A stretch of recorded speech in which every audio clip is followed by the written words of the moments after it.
Почитувани гледачи, добро вечер во уште едно издание на 24 анализа. Вечерва го анализираме извештајот од Европската комисија, кој вчера беше публикуван во Брисел. Извештај кој се однесува на реформите на патот на Европската агенда, на патот до Брисел од страна на Македонија последната година.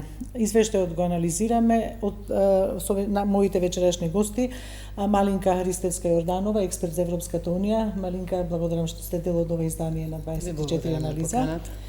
И Зоран Димитровски, заменик министер за надворешни работи и надворешна трговија. Димитровски, благодарам и вам што позитивно се озвавте на нашата покана. Добро вечер, поздрав до вашите гледачи. Така. Дали имаме извештај или извештајче? Имаме извештај и вака веднаш со ова прашање кога почнувате, мислам дека можеби она што ќе остане запамтено од овој извештај, токму тоа нарекување извештајче, за жал, тоа беше апсолутно несоодветно, непотребно. Мислам дека не заслужува никаква анализа. Така, добро, и тоа е став некаков. Димитровски во соопштението од ВМРО ДПМН денеска беше како извештајче напишан извештајот. Со тој термин. Не би влегувал во партиски ставови. Сепак јас сум представник на Министерството за надворешни работи. Партиите имаат свое право на поглед, на визура, така што се разбира, ако сме сериозни, ова ќе го разбереме како извештај кој ги отсликува состојбите за прогресот, односно напредокот на Република Македонија кон европските интеграции. Така, ајде да продолжам со вас, бидејќи досега немаме официјален став и оценка од некоја од државните јавните институции. Денеска го прокоментираа само партиите. СДСМ како опозицијска партија смета дека ова е најлош извештај последните 10 години добиен, дека со начинот на кој што ги спроведува реформите оваа влада, битни за европската агенда, а уште побитни за нас овде во државата, практично како да не водела да сме слепо црево на Балканот. Од друга страна, ВМРО ДПМН кажува дека состојбите се такви затоа што наследиле една таква состојба во институциите, но сепак смета дека е реален извештај. Оценка се очекува утре, има некоја полунајава за утре дека владата ќе одржи пресконференција на која би соопштила оценката. Не знаеме дали е точно од прва рака, дали имате такви сознанија. Па, апсолутно, мислам, никој не ги крие оценките, можеби официјално соопштување на оценките ќе има утре од страна на владата.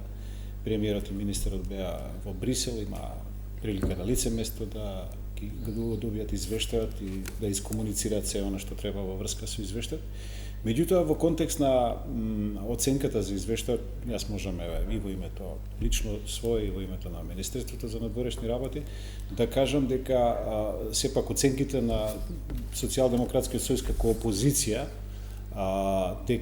дека станува збор за најлош извештај и така натаму, би ги карактеризирал дека едноставно, нормално како и секоја опозиција, се обидува да добие политички поени на нешто што можеби не го простудира доволно. Ако го погледате извештајот, вака на прв поглед ќе видите дека во најголемиот дел има мал прогрес или одреден прогрес, одреден напредок.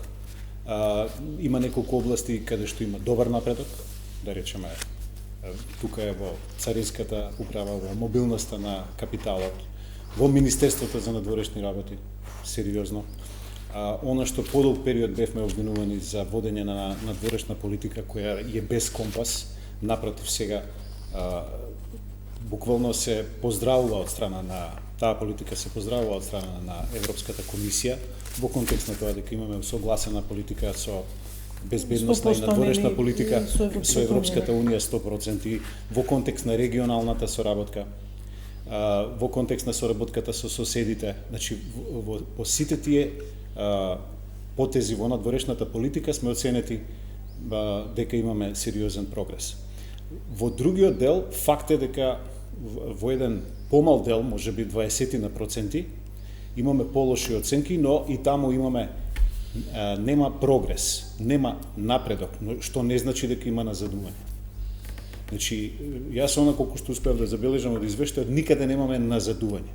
И во областите каде што има оценка дека нема напредок, во тие области, тоа се многу познатите области на правосудството, каде што еден добар дел не се однесува само на владата, туку се однесува и на обвинителството, судството, во борбата против корупцијата, организираниот криминал, се надевам ќе говориме подоцна. Така, да. Меѓутоа, општо за оценката, имаше во Политико пред 2 дена или каде, како би ги оцениле земјите, каква оценка добиле, некое неформално оценување, нели? Дека Македонија би добила 3, овие Молдавија и Украина би добиле 5 и така натаму. Знаете што? Мислам оти главниот товар што го носи тонот на извештајот дека е евентуално изгледа полошо, е токму оценката, е токму барањето за уставни измени кои што ние не сме го исполниле во изминатиот период.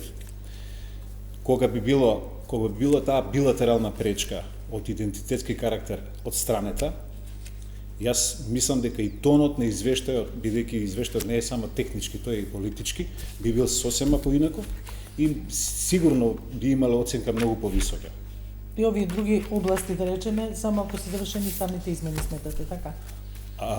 Зборувам за тонот на извештајот. Јас не велам дека нема забелешки, ние се согласуваме, јас да речеме, кога го прочитав извештајот во делот на правосудството, се согласувам со најголемиот дел од забелешките. Дека нема напредок, така. Дека нема напредок во борбата против корупцијата, организираниот криминал и така натаму. Ќе говориме подоцна. Организираниот криминал носи различно. Да. Добро. Ајде, има дел. Така, Ристевска Јорданова, дали треба да не загрижува некако вчера по кој редослед бевме, нели, беше публикуван нашиот претходно или повторно ќе се вратиме на предоците и така натаму. Јас со години кога доаѓам на овие интервјуа по извештајот, претходно си ги погледнувам старите документи и овде има бројки колку сакате. Значи можеме да ги извадиме од 2003 наваму бројките. Колку што можеме тоа да го следиме, може да ги следиме и реакциите на партиите по тоа. И тие се исти, кога едните се во опозиција велат ова е најлош за оваа влада, другите велат, и тоа не е добриот пристап. Сега, може подобро, кога ќе го има реалниот, досеглив, да кажам, досеглива цел, достижна цел членство. Но во секој случај, ваквото препукување не користи воопшто. Ние веќе со години, декада, може би од 2008 наваму, не сме имали извештај кој што е многу позитивен. Еден е малку попозитивен, помалку позитивен, меѓутоа во континуирано ние имаме релативно низок или просечен напредок. Меѓутоа, ако го гледаме нивото на усогласеност, зашто има два критериуми по кои што овој извештај мери. Едното е колку од минатата година си направил досега и второто е колку си направил воопшто за да го усвоиш правото, односно аки на Европската унија. И во однос на таа усогласеност, ние порано бевме први, потоа не престигна Србија и Црна Гора, сега Молдавија и Украина уште не престигнале. Значи, дури и по овој извештај и по толку фалења, имаат уште многу за да го стигнат нашето ниво на усогласеност со Европската унија. Сега проблемот е што ние, бидејќи почнавме многу пред сите овие други, имавме систем, имавме ниво на усогласеност, меѓутоа во меѓувреме се движат работите, се развива правото на ЕУ. Ние потоа мислам дека не го следевме чекорот доволно, а плюс згоре на тоа се зголемува и барањата. Се зголеми бројот на поглавја, притисокот на владење на правото, методологија нова се смени, многу повеќе на спроведување се обрнува внимание, системот на оценки се смени и така натаму. Ние тоа не успеавме доволно да го следиме, а во моите време се смалија капацитетите. Тоа само сакав да го кажам. Така, во однос на оценката на партиите, да, што сега денеска излегоа со став опозицијската СДСМ и она што како одговор беше вратено од ВМРО ДПМН. Дали ве загрижува редоследот условно речено или групите во кои бевме поместени? Значи прво беше ставена, значи звезди беа, ако можеме така да кажеме, Црна Гора, Албанија, Украина, Молдавија, Србија, па Република Македонија, нормално Северна Македонија и Босна и Херцеговина, Косово, Турција и на крај Грузија. Да. Значи ние некаде ова од средина кон крајот. Секако дека не загрижува. Особено ние што го памтиме времето кога ние бевме предводници на процесот, а сега се трудиме да бидеме објективни, ама тоа малку тешко ни паѓа. Значи, оваа година комисијата направи практично многу конкретизација веќе на своите чекори, не утврдувајќи датуми, меѓутоа поддржувајќи ги амбициите на датумите кои што кандидатите ги поставиле како цели и при тоа со големи фалби особено за Црна Гора. Црна Гора додуше долго време во процесот, беше застаната извесен период и сега почна да затвора поглаве. Меѓутоа Албанија веќе по овој пристап на комисијата отиде напред. Меѓутоа факт е дека се работи за пристап на комисијата. Комисијата си го зацрта тоа во програмата, одлучи да го забрза за да покаже дека има резултат од процесот на проширување и по моја оценка најлесно и беше тоа да го стори со Црна Гора и со Албанија и тоа го кажа Марта Кос јасно. Зарем ќе ни биде тешко да зборуваме за 3 милиони жители. 2400 ваму, 600.000 таму, зарем немаме апсорбционен капацитет за 3 милиони жители. Тие не се подготвуваат за големо проширување. Комисијата форсира, за да докаже дека процесот е жив, форсира 1-2 членки да бидат готови за членство до крајот на низиниот мандат. Како тоа ќе помине во држави членки? Потоа апсолутно се уште е отворено. Ова е сега доста силен притисок од комисијата, до сега таков немаше последнава декада, меѓутоа е од комисијата. Но беше спомената нели 2027 дека Црна Гора би можела нели да затвори нели преговорите па и да се зачнени. Да, беше спомнато. Албанија 2027 година да веќе привршува како беше со преговорите. Не, 26 Црна Гора, 27 или Албанија. Така, добро. За година разлика, да. Ако немате некој прашање, би коментирал во овој контекст. Знаете, говориме, бидејќи основното прашање беше смене некаде на поред таму ставени на петто место. Дали тоа нешто говори, дали тоа испрека некаква порака, да речеме, тоа во тој контекст? Тоа не говори ништо, освен што интенцијата е на некој начин притисокот и врз кандидатите, земјите кандидати. Прво говори за една перцепција, да речеме Молдавија и Украина, фокусот на Европа е кон тој регион, пред се поради војната, агресијата на Русија врз Украина и она што се случува нели во Молдавија во тој контекст, да се потуркаат овие земји, што е секако ние ја поддржуваме интеграцијата на евроинтеграцијата и со земјите од поранешното источно партнерство. Грузија е ставена нели како дел таму, меѓутоа без напредок, затоа што има оценката е дека има авторитарна, затоа што оценета е дека има авторитарна власт. Меѓутоа основната причина што ние сме ставени во тој дел се нашата билатерална пречка за уставни измени. И од тој впечаток не може никој да избега. Можете да ги читате извештаите, техничкиот дел, политичкиот дел. Основниот впечаток е тој дека ние не сме прескочиле првата пречка за уставни измени, која е во суштина пречка за почеток на преговорите, не за нивно завршување. Значи, кога говориме за Црна Гора и Албанија, не треба да се заборави дека зошто се тие понапред. Едната причина е, нели, Црна Гора е мала, лесна за апсорбција и така натаму. Европската унија сака да покаже капацитет дека односно сака да покаже дека жив е процесот на проширување, но другата причина е дека тие две земји немаат пречки од билатерален карактер од таков драматичен тип какви што има Македонија. Ниту пак има, инаку има, да, но немаат за одвивање на разговорите. Ќе видиме дали ќе имаат билатерално како конечна одлука Одлука, за нивно прифаќање, но за одвивање на преговорите немаат. Македонија е уникатна во според дадените услови за почеток на преговорите, за отварање на преговорите. Еве зошто е тоа така?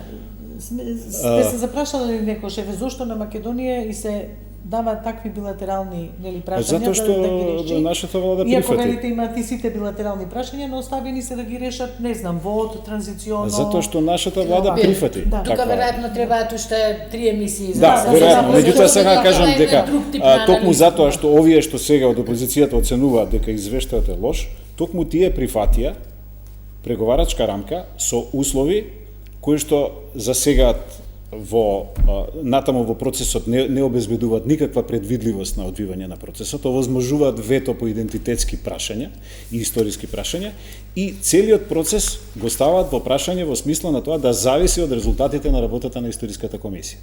Тоа е и сега со овакви изјави и предлози за црвени линии од страна на Социјалдемократскиот сојуз фактички ослабуваат позицијата која има Република Македонија и преговарачката во услови кога после долго време имаме и политички консензус и етнички консензус во владеачката коалиција и албанците и македонците во владеачката коалиција го поддржуваат ставот дека треба да има некакви гаранции дека во процесот на проширување не би требало да се користи вето по билатерални и историски прашања, идентитетски. Тоа на крајот на повеќе криштата. да речеме некој ограничувачки период од 6 месеци нели имаше кога се формираше владата дека до нова година, минатата нова година до 2025 еве 6 месеци ќе дадеме на владата. Нема никакви ограничувања затоа што се наоѓаме моментално во процеси. Тоа е она што сакам да го нагласам, бидејќи од политички аспект е многу важно.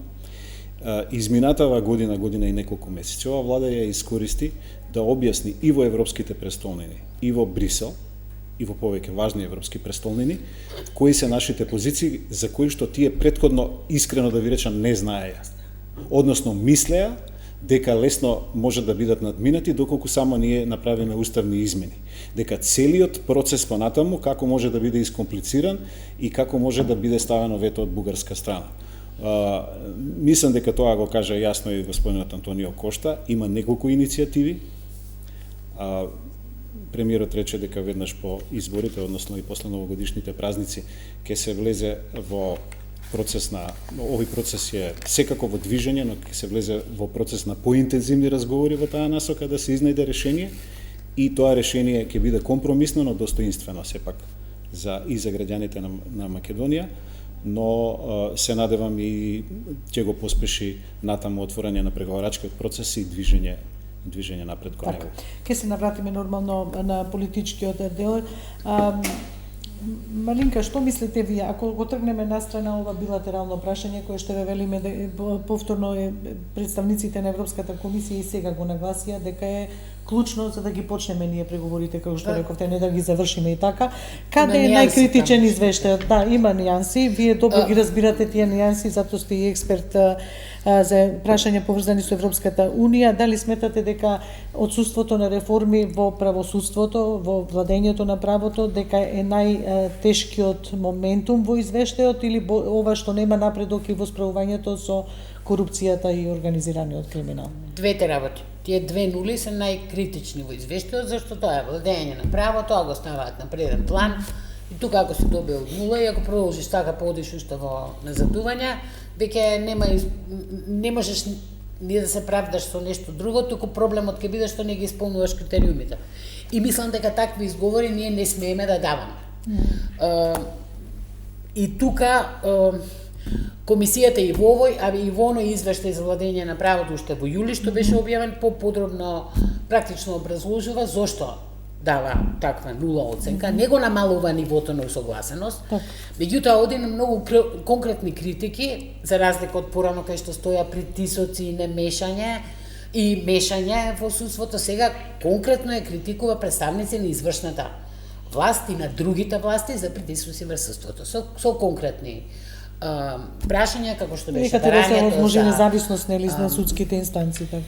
Со конкретните докази, со конкретните факти за иницијативите за менување на јавниот обвинител, интерпелациите, најавите за распуштање на судски совет и така натаму, иако сето тоа после малку се стиши, па се спремија законите, па се пратени на Венецијанска комисија, па има мислење, сега сето тоа е во реформска агенда, треба да се пушти понатаму во процедура. Значи, тоа се најкритичните.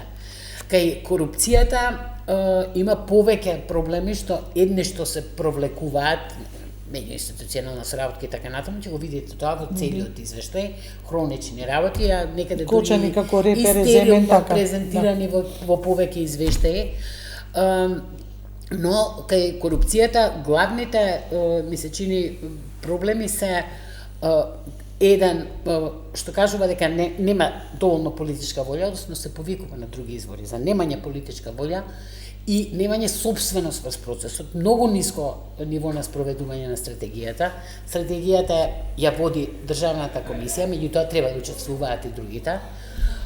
Потоа исто така дека многу предмети се уште не се завршени, но и кај државната корупција наоѓа дека таа повеќе работи државната комисија за спречување и заштита од корупцијата, повеќе работи. Пак ќе речам звезда, нели? Таа што беше звезда не е повеќе звезда и заради скандалот со претседателката кој што е изрично наведен, меѓутоа и со фокусираноста на превенција наместо на конкретни случаи таму каде што може. Има и уште многу други работи во извештајот, меѓутоа со корупцијата и со борбата против корупција нема напредок, е проблематично. И сега ако споредите таму со, не знам, Украина, па видите дека во Украина има во 25-та борба против корупција единица, значи ограничен напредок, а тие ги укинаат независните тела, укинаат независноста на телата против корупција, па после под силни притисоци се враќаат назад. Тука нема логика, апсурдно е, ама тоа е тоа. Ние не можеме да кажеме дека не се во право кога се за случајот со председател и така натаму. Згоре на тоа, нам ни е во интерес да имаме подобро правосудство и корупција. И уште едно ќе напомнам. Перцепцијата за независност на правосудството според Евробарометар е 28%. Значи, перцепцијата на граѓаните за дали е добра или прилично добра, 28%, за разлика од многу често споменуваната бројка кај нас од 2%. Да. И при толку и дури е подобрена од 25% од минатиот Евробарометар, што дури зачудува при толку изрични прозивки на судството. Дека правосудството не ужива поддршка. Да, и овој однос мора да се смени. Значи мора да се оди кон диалог, диалог меѓу властите, кон поттикнување на да кажам здравите сили во сите гранки на власта, во правосудството вклучувајќи за да може да продолжи реформата на правосудството. Инаку ситуацијата никаде не е розумна, но тоа не може да не биде изговор. Ние бевме каде понапред од сите други и во овие реформи, а сега сме на напредок 0, осогласеност 2,5, тука некаде со Европската унија. Не, со другите, со оние кои што предничат во процесот Црна Гора сега е нешто. Така. Меѓутоа па Црна Гора има пониско ниво на овај добар правосудство. Иако тегнеме, само ако образложуваме понатаму ќе стигнеме до многу, да.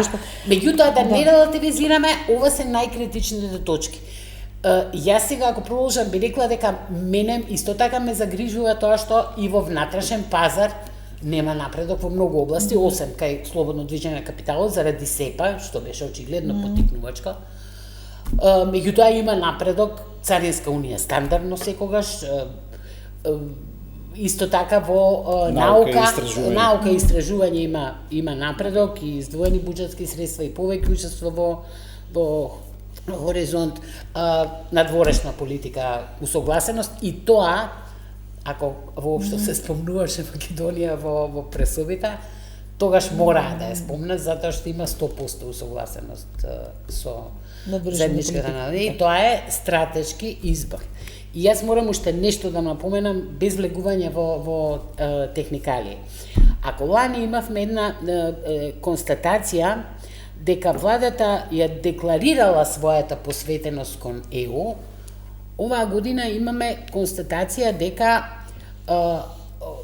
Европската унија е стратешки избор за владата на Македонија. Значи, од нивна страна таква оценка. И ова треба да не го кажувам како некаква фалба, меѓутоа мислам дека оваа влада беше начекана доста со резерви, доста со резерви, и поради тоа што имаше резерви за она што претходно го направи претходната влада со Бугарија, меѓутоа и сомневања колку ќе биде посветена на европскиот пат.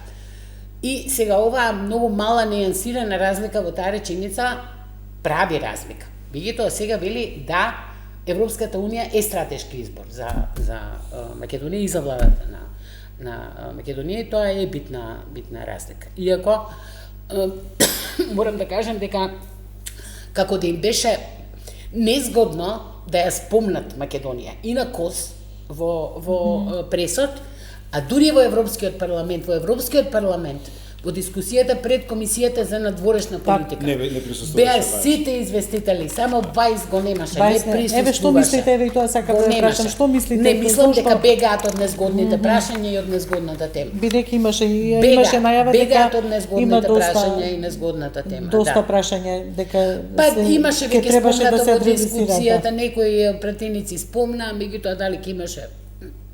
Мислам, очигледно беше во незгодна ситуација. Така, Димитровски, значи треба да се реши прашањето со Бугарија. Се случува ли нешто за сцената? Ова ве прашам бидејќи претседателката Силјановска Давкова во интервју деновиве за друга телевизија кажа дека има нешто за сцената што се случува во релациите меѓу Македонија и Бугарија и дека не секојаш е добро се да се знае, нели, да е на отворена сцена, се разбира таа тајна дипломатија и тоа. Што велат вашите сознанија? Се движи ли процесот, барем зад завесата, ако не на отвореност? Како што реков пред малку, дека и во европските престолнини и пред се во Европската комисија, во Европскиот совет, господинот Антонио Кошта, комплетното нивно однесување во последно време е дека имаат навистина големо разбирање за позициите на Македонија. И токму затоа и беше и неговата јавна изјава дека е разумно Македонија да добие гаранции за своите позиции. Така што во тој правец има повеќе иницијативи и она што го кажа премиерот, се надевам дека по новогодишните празници ќе следуваат и вистински чекори во таа насока. Се разбира ништо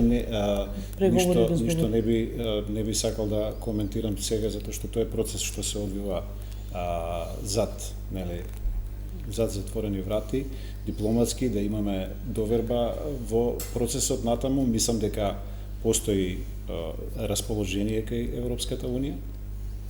Не би сакал да коментирам какво расположението во Софија, сепак тие имаат своји позиции, но мислам дека се повеќе и повеќе победува разбирањето за нашите позиции и барањето на компромисно решение кое што мислам може да биде од различен карактер, но во секој случај да го зачува достоинството на нашите граѓани и целиот процес, евроинтегративниот процес на Македонија да може да биде прогнозиран на истиот начин како што тоа сега се прави за Албанија и Црна Гора, да се споменуваат години на пристапување, а не само датум за почеток на преговорите и понатаму ништо да не се случува. Инаку сакав да коментирам, ако може, ова за правосудството, затоа што мислам дека е многу важно.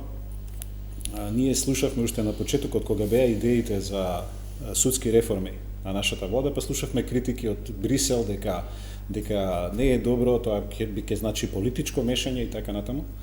Ние знаеме како функционираат тие институции и колку граѓаните беа незадоволни од функционирањето и на судството и на обвинителството. Исто е така познато дека судскиот совет, обвинителскиот совет беа политизирани тела. Таму имаше членови на политички партии директно. И сега од позиции на неутрален наблюдувач или на оценувач од Европската унија, вие да тврдите дека тоа се независни институции и дека било каков тип на промена или на гласање доверба, бидејќи таму има една од оценките е дека парламентот направил притисок со тоа што изгласал недоверба.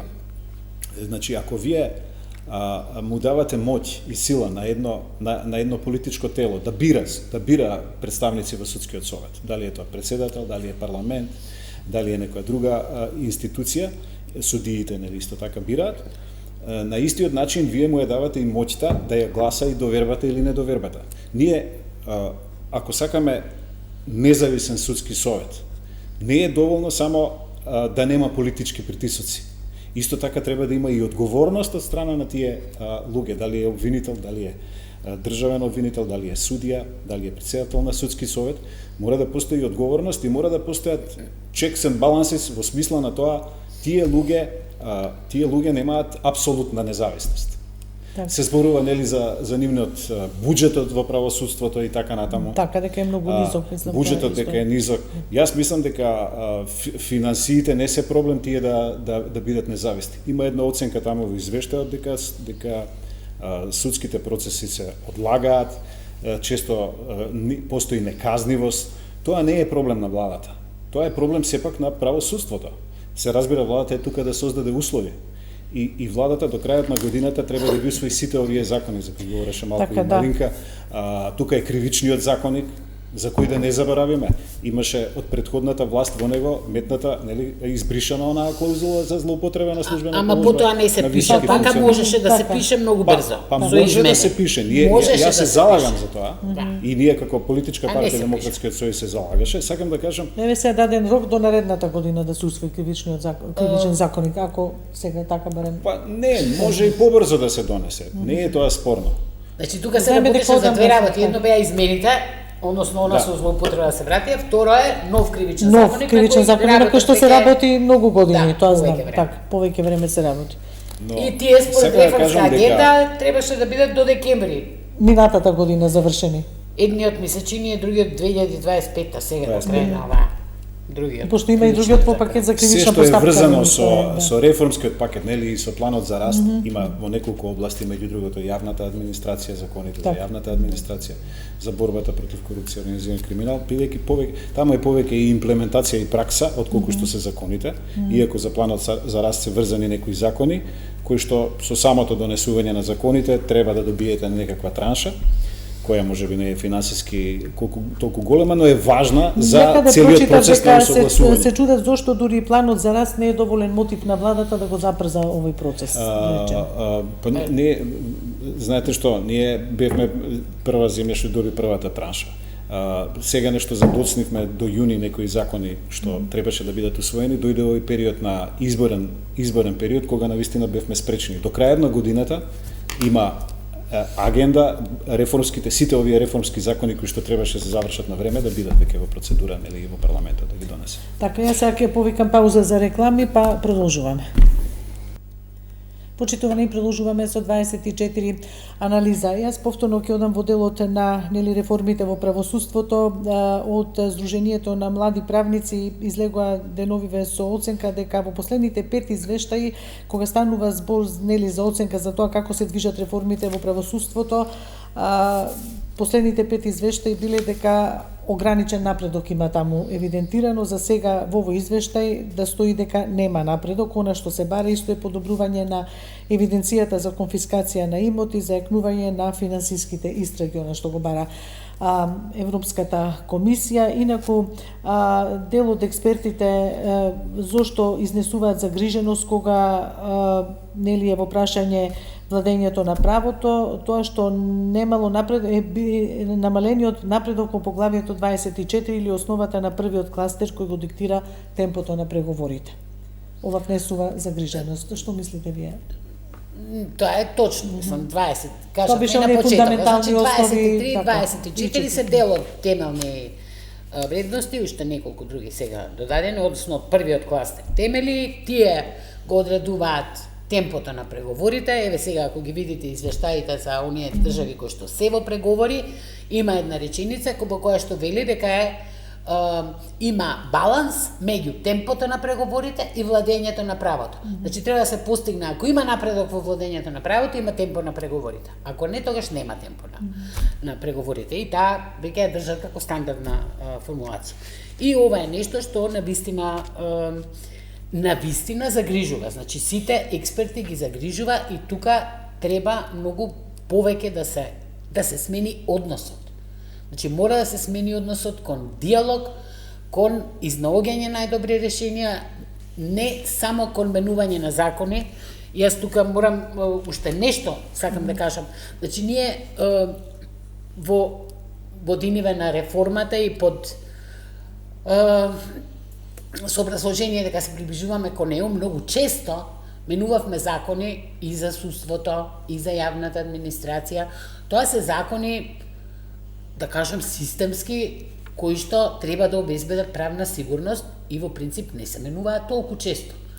Ние ги расцепкавме, пречесто ги менуваме, доаѓа до неконзистентности меѓу нив и сето тоа заради или некогаш и под изговор за влегувањето во ЕУ, па сега се и во реформска агенда, многу закони, не потоа е спроведување.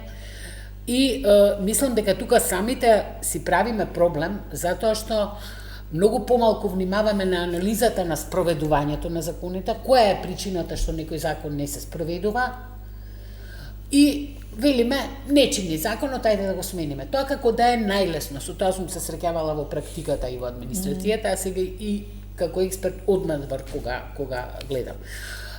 И тоа е еден клучен недостиг во процесот на креирање на политики, кој што за жал не се подобрува.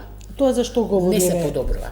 Значи, зборува за немање на капацитет во администрацијата за производство на добри политики.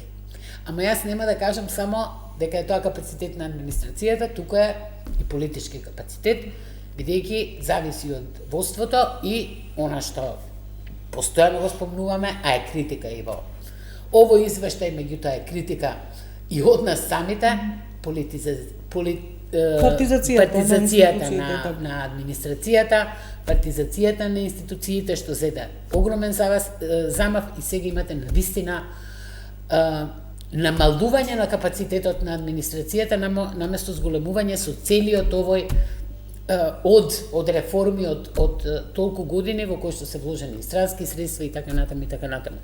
Значи ние имаме и во извештајот, меѓутоа и во многу други независни извештаи констатации дека капацитетот на институциите е значително намален. Значи, од период кога сме имале добра координација, еве, на пример на европските прашања, доаѓаме до, кога сме биле пример, доаѓаме до критики.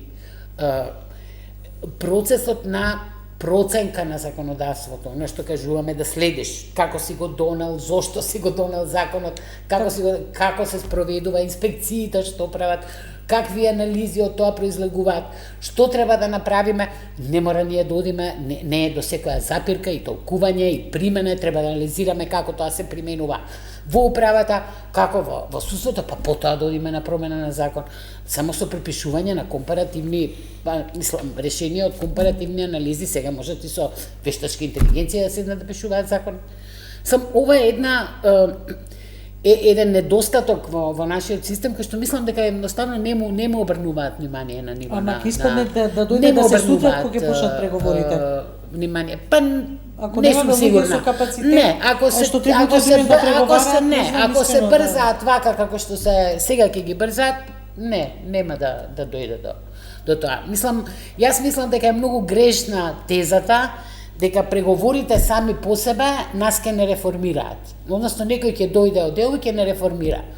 Сега да пример, Полска и Унгарија беа фаворитите во процесот во 80-тите години. ФАРЕ програмата по нив го носи називот, првата програма за поддршка.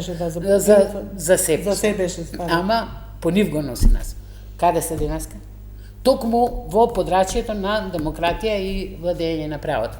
Значи нема во историјата тука многу гаранции, да кажам, дека тоа е така, а ние многу лесно да се извадиме, Европската унија ќе не среди и преговорите ќе не средат. Не.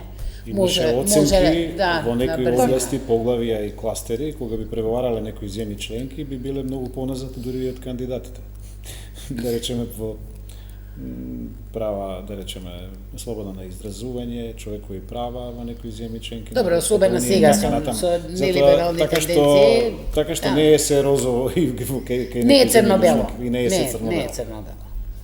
Имаме реакции во делот, нели, дека се носат пречесто закони со европско знаменце. Сега немаме. Сега вели дека конзистентно се применува европското знаменце. Во овој извештај конкретно има констатација дека има доста скратени постапки, меѓутоа има изрична констатација дека европското знаменце се применува конзистентно. Тоа е од овој извештај. Скратена постапка има, да. Скратена постапка тоа е друга. Да, во овој извештај тој детал посебно го забележав. Видете во делот кога веќе го спомнувате собранието. Таму има нели дел и за политички закони, односно за закони за избори, за изборниот законник, има дел за политичката поларизација. Така што тоа се некои општи оценки кои што не следат долго време. Дека благодарение на таа политичка поларизација многу клучни закони нели не помрднале. Тоа не следи долго време, закони кои што се донесуваат со двотретинско мнозинство. Ние сакавме да направиме промени во локалната самоуправа, некои промени кои што беа важни, да речеме, градоначалникот да може да биде отповикан, да има комунална полиција, да се воведе некои други новини. Вие не можете тоа да го направите без двотретинско мнозинство и без Бадентер. Бадентерот некогаш се држи не поради етнички причини, туку е доставно да се спречи донесување на закони на политички причини. Но она што очекувате брзо разрешување на тоа отсуство на Бадентер она што мислам дека е сега важно, па јас се надевам дека одредени пратеници кои што се дел од Демократска унија за интеграција, односно од нивната коалиција, би се приклучиле на овој другиот табор, особено што изгуби таа политика на политичка делегитимација на влен во власта, дека тие не се вистински представници на албанците, таа политика изгуби сега на изборите, многу јасно. Мислам дека политиката на да кажеме дека со победите во Кичево, во Брвеница и така натаму, дека политиката на соживот ќе биде туркана напред. Јас се уште знам дека се уште сум скептик кон тоа дека таа политика ќе доминира, но во иднина се надевам дека тоа ќе биде почеток на една политика и на поголема етничка меѓуетничка соработка и меѓуетнички соживот. Инаку оценката е дека меѓуетничките односи во Македонија се стабилни во извештајот. Дека нема безбедносни дека нема безбедносни ризици евентуално Македонија, напротив, ние сме земја која што и како членка на НАТО учествува со своји безбедности сили во регионот во критични подрачја. И на крајот на криштата прашањето на некој го поставуваше и тоа прашање: каде ќе бидеме ние со безбедноста доколку не почнеме преговори со Европската унија? Забораваме дека Македонија е земја членка на НАТО. Дека нашата безбедност е загарантирана. Се разбира, во Европа постојат загарантирана, нема ништо загарантирано. Во Европа постои страв нели од натамошни кризи, ескалација на кризи поради агресијата на Русија и така. Пари се одвојуваат за таа намена, не? Да, тоа е сега сосема нов тренд, ама сепак сакам да кажам дека сепак имаме стабилна политичка состојба, соживот меѓу другото и меѓуетничките политички елити, но мораме да обрнеме внимание на овој дел што претходно го говоревме и во делот на јавната администрација, капацитетите, и тие се на некој начин погодени од политичките и етничките елити. Меѓу другото, балансерот претходно. Сега треба да донесеме нели закон за правична застапеност. Така најавен е. И сето тоа сега треба да биде врз основа правено на некакви мерит стандарди во контекст и на јавната администрација и на унапредување на нејзините капацитети, на обуки. Ако натаму продолжиме со праксата на вработување без оглед по партиски клуч, без оглед што за тоа се кријат и етнички вработувања, значи ние едноставно нема да стигнеме до позицијата да имаме јавна администрација која што ќе биде способна меѓу другото и да преговара и да ги менува работите во државата, односно да носи закони кои што ќе бидат по мерка на граѓаните. Еве, вика уште на првата страница, нели, извештајот нотира дека треба билатералните договори со Грција и Бугарија треба да се спроведат во добра волја. Зошто е ова нотирано? Само една реченица, тоа значи дека двете страни И тоа е навистина многу вешто е напишана таа оценка во извештајот, за да не се мисли дека бидејќи сега тие земји членки на Европската унија и обврските се само наши. Обврските се на двете страни и мислам дека во тој дух ќе се пристапи кон остварување и на други, мислам тука е и остварувањето на некакви клаузули од Преспанскиот договор. Ние знаеме нели грчката страна што има реализирано се бара постојано од нашата страна. Од Грција, иако и од Грција се повторува постојано реченицата дека ќе внимаваат, ќе гледаат на тоа како ние ги остваруваме обврските од Преспанскиот договор. А тие ги немаат донесени тие 3 протоколи што треба во парламентот поуштени. Не немаат ни фиром сменето никаде. Немаат ни на таблите со брекајни сменето. Сакам да кажам дека во овој случај ќе се препознаат и обврските на земјите членки како што и нашиот источен сосед. Да, тие имаат обврска според договорот за добрососедство и пријателство да ја поддржуваат Република Македонија во евроинтеграциите, а не да ја стават пречки, да ја стават вета, да се закануваат со билатерални вета понатаму по билатерални прашања. Таа политичка поделеност, екстремност, Малинка, постои ли механизам во Европската унија како на нашиве овде во собранието пратеници? Имаше Жан Моне, нели, еден процес, одеа во Маврово, нели, правеа дебати. Да, и сега го фалат деловникот и викаат дека има ефекти. Да, сега има констатација во извештајот дека новиот деловник дал краткорочно се гледа на оперативно ниво дека има резултати, а за долгорочно ќе видиме. Тоа го вика извештајот. Да, затоа велам, бидејќи треба да се носат закони, тоа велам, ако има и понатаму толкава поларизација, затоа викам, дали нешто поларизација да има во моментов на глобална сцена во многу големи размери. Јас не сакам кај нас да има поларизација, но да кажеме дека нема механизам Европскиот парламент директно на собранието да му наложи нешто. Тука е малку дури и за таа област нема патокас, има за јавна администрација, ама за демократски институции нема. Тоа е областа која што е оставена малку надвор. Има оној заеднички комитет собраниски за стабилизација и тоа го има, тоа го има со сите политички квалификации, чисто се обрашање. Не, сакам да кажам дека значи не е тоа кластер од преговорите. Тоа е дел кој што се обсервира, го има во патоказот, го има во кластерот, меѓутоа нема да има по тоа одредници. Нема по тоа да има одредници и не може да влезе понатаму во механизмот. Значи пак тука секако дека има извештајот, да кажам, мека сила Европската унија, извештајот, потоа во преговорите, диалогот и така натаму, но кога се работи за собрание, со собрание, да, ова се механизмите. Сега, би имало и други механизми што се зборуваат со така наречената постепена интеграција, како што е, например, да бидат наблюдувачи во Европскиот парламент. И тоа се споменува веќе неколку години, меѓутоа нема се уште за тоа никакво расположение. Обично тоа се прави пред на седниците на Европскиот совет без, нели, чисто колку меѓутоа овде со Жан Моне стигна до таму, има за сега позитивни оценки барем на оперативно ниво. Инаку диалогот, добро е што го спомнавте зборот диалог. Диалогот во собранието си има посебен парламентарен комитет за односите со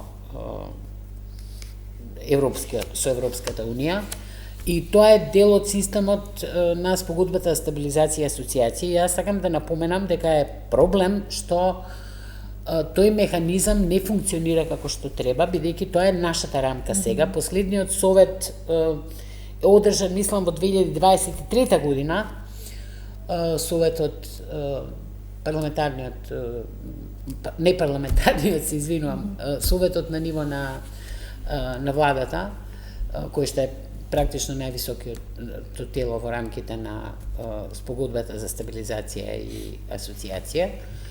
И тоа е проблем, затоа што ние немаме диалог во рамки на пристапни преговори. Овој диалог очигледно исто темпото е намален и кога ги немате тие регуларни форми на диалог, мислам дека е веќе индикација дека односите не се такви какви што треба да бидат. И тука треба да се инсистира и тоа да продолжи со оно темпо со кое што порано на 6 месеци мислам дека имаше на година дена се тие и на цел систем на комитети, на подкомитети. И пратеници имаш од Бугарија, чинам дека доаѓа тука. Ова е за парламентот, значи во рамки на спогодбата за стабилизација и асоциација има парламентарен комитет, има совет за стабилизација и асоциација кој што е на владино ниво, односно министри за надворешни работи, има комитет за стабилизација и асоциација кој што е под владино ниво и има подкомитети кој што е професионално ниво. И тие редовно секоја година се одржуваат и практично на тоа ниво се одвива диалогот. И го движат процесот, што е добро. Го движат процесот и во принцип тогаш и се пишува извештајот. Извештајот никогаш не доаѓа како изненадување в септември. Тој секогаш и резултат на диалог. Проблемот е што нашиот капацитет за диалог се намалуваше во текот на годините. Така. Димитровски, со што би била Македонија среќна ако еве и Европската унија на некој начин размислува за некое решение како да се надмине овој јазол меѓу Македонија и Бугарија?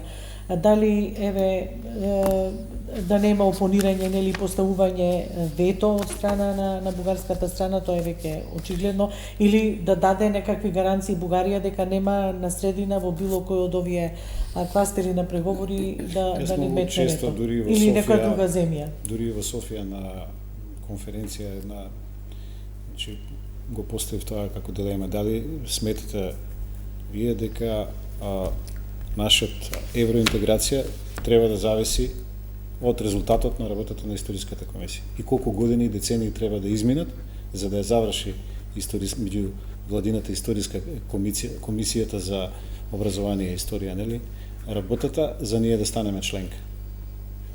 И од домаќините ми беше одговорено па белки нема да ни треба толку време. Или едноставно дека не веруваме дека од тоа ќе зависи. Епа, ние бараме нели цврсто изразена политичка волја дека добро, нема да зависи од тоа. Или механизам кој што ќе биде во Европската унија воспоставен да се спречи тоа, бидејќи знаете во билатералните разговори со земји членки, со нивни представници, се ни велат не, па ние едноставно нема да дозволиме заради такви прашања вие да не напредувате. И па добро, ако не дозволувате, тогаш тоа треба да се институционализира како некаков механизам. Значи, ќе чекаме да дојдеме до таков момент и да констатираме дека ќе добиеме уште едно вето за историски и идентитетски прашања. Има повеќе иницијативи. Една е од иницијативите на, да речеме, на германскиот министер за надворешни работи, кој јавно говореше за тоа дека сака да се институционализира механизам кога ќе една земја членка, кога ќе се обиде да стави вето за билатерално прашање на земја кандидат, да постои механизам да провери дали се работи за Копенхагенски критериум или се работи за некое прашање кое нема врска со Копенхагенски критериум. И за тоа да се даде на некако арбитрерно тело, институција во рамките на Европскиот совет, кој што би одлучил. Доколку не станува збор за Копенхагенски критериум, таа земја едноставно да може само во билатерални разговори да го разреши тоа прашање, а да нема право на вето. И сега, јас не знам, тоа се комплицирани дизајни на решенија, не верувам дека земјите членки многу едноставно ќе се согласат. Исто како што е иницијативата само на почетокот на преговорите и на крајот да има право на вето. Во меѓувреме, тоа е нели во контекст на Украина дека е кажано, но Европската унија е во потрага, затоа што тоа не е прашање што е засега само денес Украина или Македонија, вчера денес, а утре ќе засега и некоја друга. Што ќе се случува кога Србија ќе треба да влегува, без оглед што е долго време во преговори, иако е во одреден застој, што ќе се случува со другите соседи и така натаму, Албанија во контекст на Косово и така натаму, Босна и Херцеговина. Значи, Европската унија, бидејќи има геополитичка визија да го интегрира целиот и Западен Балкан и земјите од поранешно источно партнерство, идејата е мора да пронајде механизам како да ги спречи тие билатерални пречки, инаку ќе остане црна дупка во срцето на Европа. И тие се свесни за тоа. И сака да одат напред, и меѓу другото затоа го поспешуваат процесот на проширувањето, но во трагањето по механизми, додека тие се изнајдат тие механизми, секако ќе мора и ние низ диалог да ги разрешуваме овие прашања со соседите. Јас мислам дека ние имаме тука проблем, дека моментално, дека се уште нема создадена политичка волја, дека мораме да создадеме политичка волја кај државите членки, конкретно да се реши проблемот, односно да се коригира ситуацијата која што постои со Бугарија. Затоа што овие разговори за во иднина да се најде механизам е една работа, а ние имаме една многу конкретна ситуација со еден конкретен протокол втор, не ги споменувам само уставните измени, туку целиот склоп на протоколот, кој што е основа во преговорите да влезат многу работи и дури да се стават и под плашт на одредени кластери, поглавја, прашања и така натаму, кои што едноставно ќе се протнат во целиот процес. Значи, вие сега, да не, за тоа веројатно треба посебна серија на емисии, кои се последиците од протоколот, што се бара. Измена на уставот, веројатно измена на 20 на закони, нивно спроведување, акцијски планови, малку цензура со говорот на омраза, менување на споменици, учебници, сложување на еден друг наратив и така натаму. Јас лично мислам дека ова не е одржив процес на европска интеграција, дека не е одрживо решение и дека ние таков процес не можеме да си и не треба да си дозволиме затоа што е спротивно на нашиот национален интерес. Има такви кои што тврдат дека ако имаме капацитети, сето тоа ќе го ставиме преку патоказите, плановите и така натаму и дека ќе можеме да го изведеме. Јас мислам дека немаме и да имаме многу повисоки капацитети од колку што имаме сега, дека тоа едноставно е неизводливо, затоа што клопката што е веќе поставена и на која што веќе се согласила претходната влада е едноставно прецврсто поставена. Тоа не потсетуваат Европската прецврсто комисија поставена. Настрана што веќе е поставено прашањето на уставност на вториот протокол, па е прашање колку ќе може да ќе биде легитимно да се влегува понатаму во... Па дури и да е уставено, тоа е сепак пречка, ќе биде политичка пречка, ќе не биде понатаму. Но во моментов, значи, мене ми е проблемот што ние ворете дека тоа секогаш треба да биде, да кажам, дипломатски разговори и така натаму. Но ние, кои се тие гаранции што ние ги бараме? Опасно што јас ја гледам од така наречен face saving, од компромис на компромисот, всушност да се согласиме со нешто што ќе го обели образот, а во суштина нема многу да смени. Значи, ние имаме две опции. Да издржиме и да ја смениме позицијата, односно да креираме доволно политичка волја кај Европската унија да се коригира оваа состојба. Тоа е огромен ризик, меѓутоа ние мора да направиме стратегија во која што ќе ги процениме, владата, ние треба да направи стратегија сериозна во која што ќе ги процени сите ризици од едната крајна опција, секако дека има и други меѓу опции, и другата крајна опција. Едната е да се прифати, нели се пакет, па после да си одиме се како што бара, така да се исполнуваме, затоа што навикнале да сме ние да се сложуваме и да си тераме понатаму, а втората е да бараме ревизија на ова, меѓутоа да знаеме точно кои се ризиците и во едниот и во другиот случај и како да ги пресетнеме тие ризици. Јас мислам дека и за двете варијанти, и за двете опции ни треба многу повеќе и политички и административен капацитет од оно што го имаме во моментот. Очекувате дека Европската унија ќе го прифати тоа, бидејќи досега одат со игнорирање на таква можност?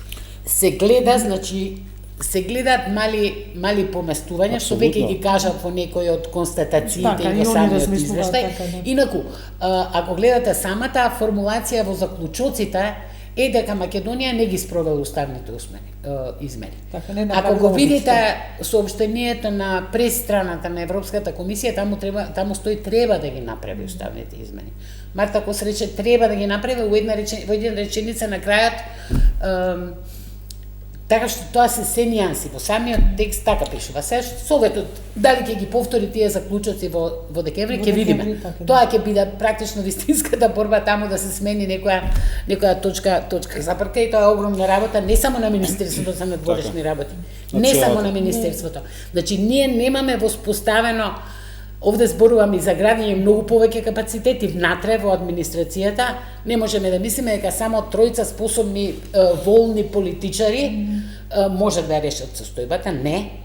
Значи мора да има една да се подпира на цврсти институции, не на политизирани, поширок консензус, меѓутоа и диалог. Значи диалог се одвива и на многу други нива. Многу често бидејќи сум била и од едната и другата страна, знам дека одредени пораки се испраќаат и преку неформални канали и така натаму, дека одредени опции можат и така да се развиваат. Мислам дека е потребен еден многу поструктуриран систем на диалог внатре во земјата, не само за ова прашање. Еве конкретно и за извештајот. Европската унија си има системи во кои што се консултира за извештајот, точно се знае со кого, кога, како, за кои прашања. А ние, за жал, и тоа што го имавме како систем на диалог, мислам дека сега не функционира така. Значи, мораме да имаме развиен внатрешен систем на диалог, за да можеме проблемите на време да ги воочиме, да се пресретнуваат, да ги решаваме, а негде ни доаѓаат после во извештаите. Во принцип, за владата ништо не би требало да биде изненадување, бидејќи преку средби, преку овој диалог во стабилизација, асоциација, практично се разменуваат мислења, но квалитетот на диалогот е многу битен. Така. Димитровски, дали се случува на планот на историските комисии меѓу Македонија и Бугарија нешто? Па, колку што реков и пред малку, историските комисии имаат една своја агенда, меѓутоа тоа е процес што навистина може да трае со години, да не речам со децении, затоа што ако се оди на варијантата на наметнување на еден различен историски наратив кој што не е присутен во нашата историографија и во нашите учебници, тогаш нема да има резултати. Колку што знам, таа историска комисија од предходниот состав исто, кој што нели беше променет после тоа, но дури и тој состав кој што беше променет, кој што политички на некој начин носеше некакви етикети дека се согласил по првиот протокол на некои прашања по првиот протокол, дури и таа комисија стоеше цврсто на одбрана на македонската историографија, односно бугарската страна не ги прифати уште тогаш, па и со оваа историска комисија, предлозите да има паралелно читање на историјата. Имаше и такви предлози, ако се сеќавате, јавно ги изнесува. Значи, тие инсистираат на заеднички историски наратив кој ќе биде наметнат со бугарска диоптрија. И такво нешто нашата страна на историската комисија не е подготвена да прифати. Така што сега имаме разговори за одредени теми и прашања, имаме, меѓутоа тоа се многу мали чекори напред во однос на создавање на некаква доверба, но немаме пробив во таа историска комисија за да свати конечно бугарската страна дека ние немаме намера да го менуваме историскиот наратив, посебно за некои рецентни од блиското минато. Знаете, многу е полесно вие да смените нешто за времето на Александар Велики. Така? И она што се откажавме од античка Македонија во интерес на грците. Но ако вие треба да менувате нешто за Втората светска војна, еве ќе дојде тоа еден ден. Јас често говорам со странците. Ако вие треба да менувате историјата за погромот на евреите во Втората светска војна, ако вие треба да ги избришете историските споменици, говорам често и за тоа, например, сега во Албанија предходно бев и во Корча, таму има споменици кај што пишува италијански фашистички окупатор. Така? Треба да го смена тоа дека италијански фашистички окупатор? Се разбира, италијаните се чудат дека такво нешто никој не би побарал. Или германски фашистички окупатор. Во Србија има стотици споменици. Во Македонија има 70 на споменици со бугарски фашистички окупатор. Дали ние навистина сме подготвени да ги промениме тие? И сега, ако тоа се постави како барање, мене се разбира сите... Не, сакам да кажам, ако тоа биде навистина услов, странските наши соговорници од Европска унија велат не, нема да го дозволиме тоа. Одлично, Ама ако тоа е нема во преговарачката рамка, нели? Одлично. Преговарачката рамка е Врската со протокол. Врската со протокол. Извештај од Сакам да реферира кажам, на одлуките од историската комисија во неколку тоа наврати. што ни велат дека нема да го дозволиме тоа, ние бараме конкретизација на таков еден став Европската унија да заземе, на крајот на криштата и да добиеме добра волја и од бугарска страна, меѓу другото, еден мал чекор напред околу регистрација на организациите на македонските здруженија. На крај сме што се уште не значи признавање, туку е Тоа не е признавање, на право на здружување. Да, право на здружување. Кој што е основно човеково право. Така. Благодарам што бевте дел од ова издание на 24 анализа. Еве ден по објавата на извештајот малку да прокоментираме, да проанализираме, иако треба многу нели да се зборува кога би оделе во детали, но тука сме па повторно некош ќе го поставиме ова како тема во дел на нашата Морам само уште еден коментар да кажам за јас се извинувам, меѓутоа Историската комисија е јавноста многу малце сега знае за тоа, но морам да кажам дека начинот на кој што беа сменети членовите на претходната комисија, мислам дека беше многу несоодветен, затоа што токму таквите потези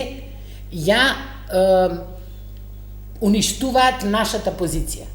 Односно, не доведуваат нас во многу полоша позиција. Ние да кажеме дека ги менуваме затоа што не ги штителе националните интереси, па ние практично си ја дезавуираме нашата, си уништуваме нашата работа во таа комисија. Мислам дека тоа беше голема грешка. Така. Ви благодарам Малинка Ристевска Јорданова и Зоран Димитровски што бевте дел од 24 анализа. Довидување и до нашите почитувани гледачи.